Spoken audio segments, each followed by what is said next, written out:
In a media interview on January 8, 2026, a lawmaker from the Rivers State House of Assembly, Honorable George, disclosed that he personally rejected what has been described as a Christmas package purportedly associated with Governor Siminalayi Fubara. The lawmaker said his decision was rooted in legal and ethical considerations, emphasizing that accepting the funds could potentially contravene the law and expose him to criminal liability. George, speaking on Channels Television's Politics Today program, clarified that his rejection of the alleged package was based on principle, not the amount involved. He stated, "I rejected it because I don't want to go to prison," highlighting that there was no constitutional or budgetary provision to justify the payment to lawmakers. According to him, all public funds must be expended strictly in accordance with the law because they belong to the citizens of Rivers State. The controversy centers on a reported N100,000 sum credited to the bank accounts of Rivers State lawmakers on December 30, 2025, a period when many public officials typically receive end-of-year bonuses. Legislative members quickly returned the funds, characterizing the transfers as unsolicited and lacking legislative authorization or budgetary backing. The Assembly's institutional position has been that any public expenditure must follow due process, including prior legislative approval.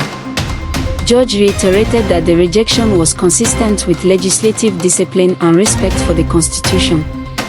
He stressed that accepting public funds without proper legal authorization could amount to a breach of public trust and potentially criminal conduct.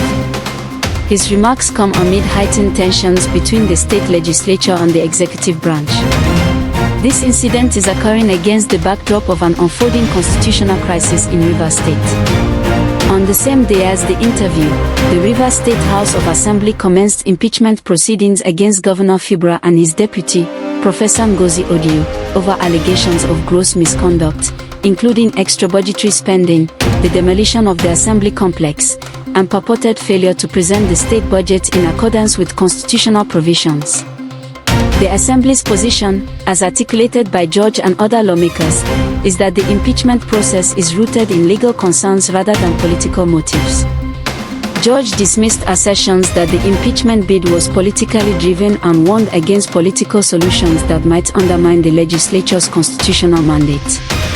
He also described the governor as a recidivist, alleging repeated breaches of the law despite prior interventions.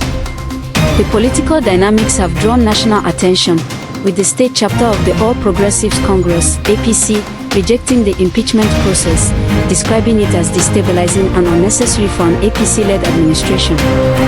The APC's position underscores fears that the political contest could deepen intra-party and cross-party tensions in the state. As these developments continue to unfold, the debate over legal propriety, public accountability, and the separation of powers in Rivers State remains central to the broader narrative of governance and constitutionalism in Nigeria's subnational politics.